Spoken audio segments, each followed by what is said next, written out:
بسم اللہ الرحمن الرحیم۔ السلام علیکم۔ آج کی اس ویڈیو میں ہم دو تین چیزوں پر بات کریں گے۔ ایک تو انتہائی افسوسناک واقعہ پیش آیا کوئٹہ میں، جہاں پر شہادتیں ہوئیں اور ان شہادتوں کی تعداد 3، 10 اور 12، 14، 15 اور یہ بڑھ رہی ہے۔ اور جس طرح کا یہ واقعہ پیش آیا، D S P Aman Ullah صاحب شہید، اس سے پہلے ان کے اس گھر نے تقریباً 1 مہینے میں 2 جنازے دیکھے ہیں، تو بہت ٹریجک ہے اس گھر کے لیے۔ پورا پاکستان ان سے اظہار ہمدردی، اظہار تعزیت کر رہا ہے۔ تمام وہ افراد جو جان سے گئے، ان کے لواحقین کو صبر آئے، آمین۔ اللہ تعالیٰ ان کے درجات بلند کرے، آمین، اور انہیں جنت الفردوس میں جگہ ملے، آمین۔ اس کے بعد جو واقعے کے بعد ہوا ہے، وہ ہمارے تمام سیاستدان کہتے تو ہیں لیکن کرتے نہیں ہیں۔ ہمارے بہت سے صحافی کہتے تو ہیں لیکن کرتے نہیں ہیں کہ لاشوں پر سیاست نہیں ہونی چاہیے۔ اس واقعے کے بعد بعض سیاستدانوں نے جس طرح کے بیانات دیے، پہلے افسوس کا اظہار کیا، آپ دیکھ لیجیے سوشل میڈیا پر، ٹویٹر پر اور بعض ایون میڈیا آؤٹلیٹس پر بھی آپ کو یہ بیانات نظر آئیں گے۔ پہلے افسوس کا اظہار کیا اور پھر افسوس کا اظہار کرنے کے بعد کہا کہ ہماری جو رولنگ ایلیٹ ہے، جو رولنگ کلاس ہے، اس کے پاس اس کی پرائرٹیز مختلف ہیں، اس کے پاس وقت نہیں ہے، اس کے پاس ترجیحات نہیں ہیں۔ یہ وہی لوگ ہیں جب ان کے دور میں یہ دھماکے ہوتے تھے، شہادتیں ہوتی تھیں، تو کہتے تھے لاشوں پر سیاست نہ کریں، اور یہ شہادتیں ہیں، یہ نقصان ہے، یہ امن کے دشمن ہیں۔ تو اب یہ امن کے دشمن نہیں ہیں، اب یہ کون ہے؟ پہلے خودکش حملہ روکنا جو ہے اور بم دھماکہ جو ہے روکنا، وہ تقریباً ناممکن ہوتا تھا، اب تقریباً ناممکن نہیں ہے۔ تو یہ اسی طرح کی سیاست ہو رہی ہے۔ خدا کے لیے باز آ جائیں اس چیز سے، یہ مت کریں۔ یہ آپ کو پتہ ہے یہ وہ سرزمین ہے کہ جہاں سے کلبھوشن یادو پکڑا گیا، یہ وہ جگہ ہے کہ جہاں پر ابھی داعش کے لوگوں کو انرول کیا جا رہا ہے بلوچستان لبریشن آرمی میں۔ یہ وہ جگہ ہے کہ جہاں پر این ڈی ایس آپریٹ کر رہی ہے، یہ وہ جگہ ہے کہ جہاں پر را آپریٹ کر رہی ہے، انہوں نے انویسٹ کیا ہے۔ یہ پاکستان کی دشمنی میں، سی پیک کی دشمنی میں کر رہے ہیں۔ یہ ہم جو صحافت کے طالب علم ہیں، جو سیاست کے طالب علم ہیں، یہ ہمیں سمجھ میں آ رہا ہے، تو آپ جیسے بزرگوں کو یہ کیوں نہیں سمجھ میں آ رہا؟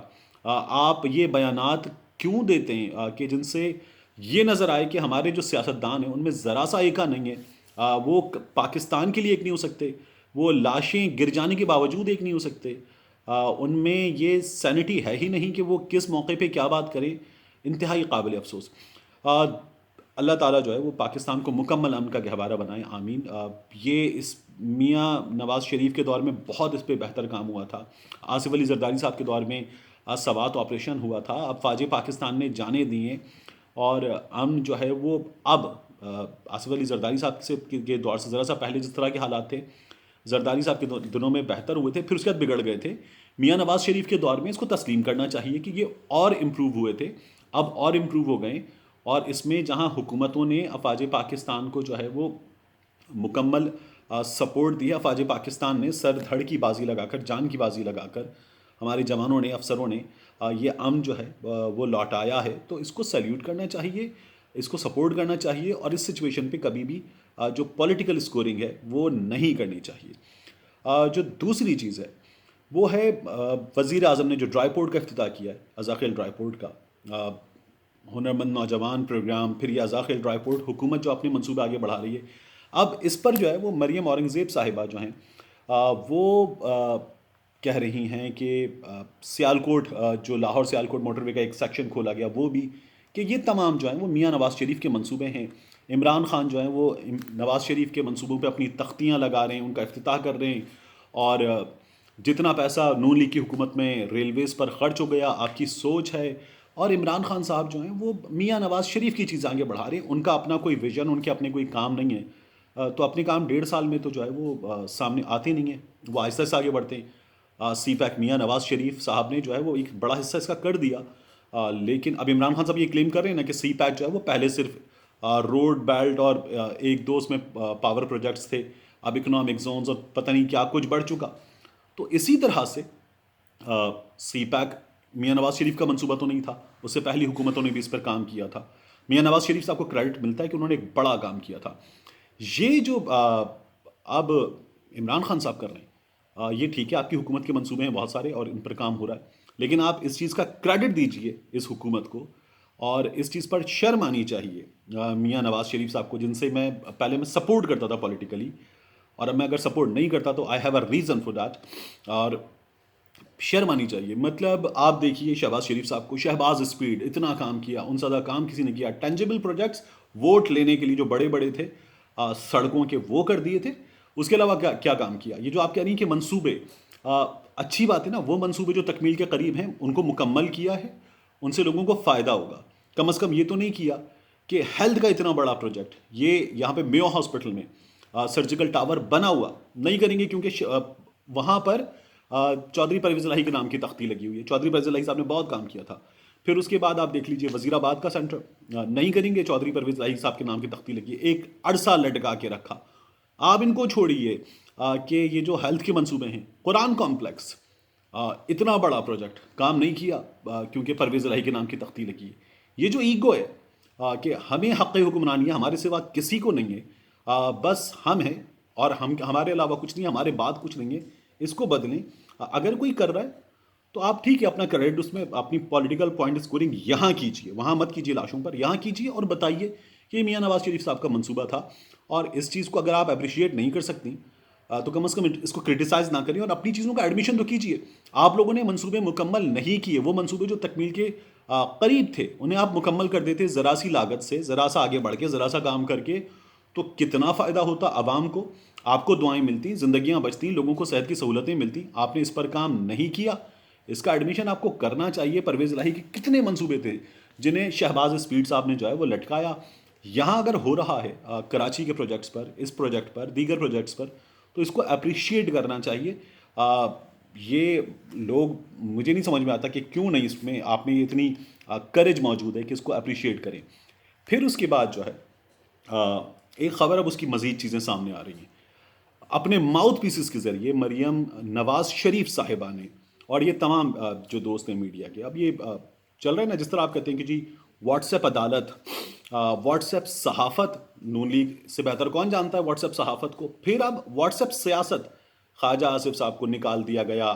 واٹس ایپ کے ذریعے مریم نواز صاحبہ نے اپنے کچھ ماؤتھ پیسز سے رابطہ کیا.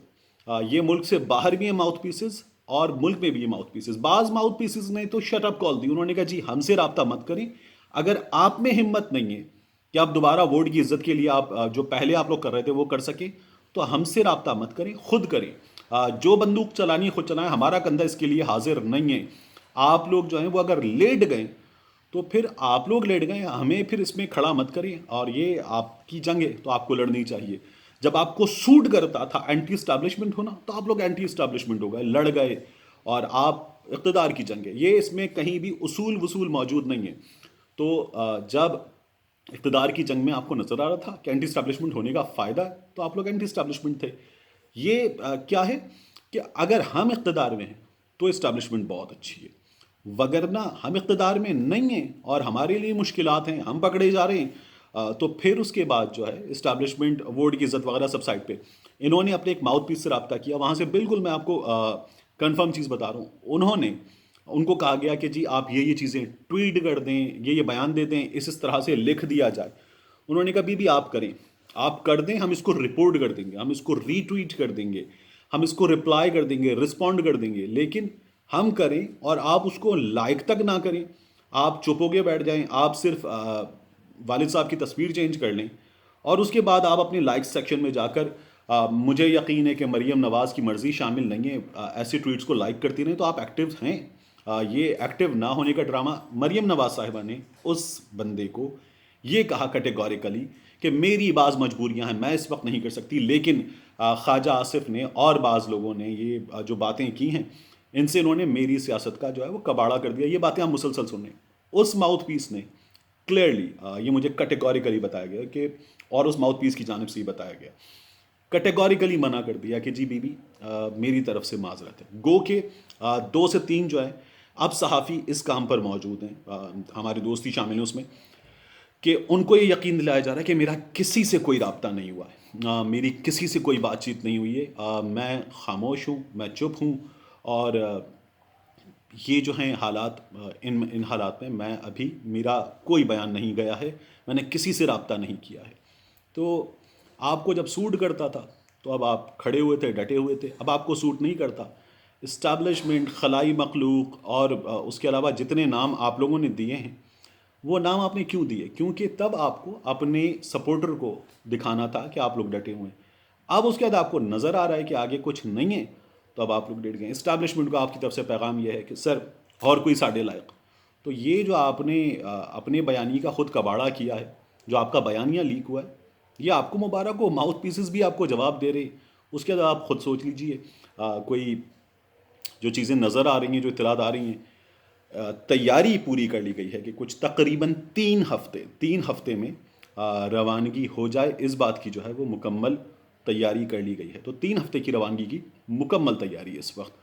تو لیکن یہ جو آخر میں جاتے جاتے دوبارہ سانحہ ہوا ہے، شہادتیں ہوئی ہیں، ان پر نہ سیاستدان جو ہے وہ سیاست کریں، اظہار ہمدردی کریں، تھپکی رکھیں، تھپکی دیں، کاندھے پر ہاتھ رکھیں. نہ صحافی دوست جو ہیں وہ ہمارے کم از کم لاشوں پہ جو ہے وہ سیاست نہ کریں. اس سے برا کچھ نہیں ہو سکتا. پاکستان زندہ باد.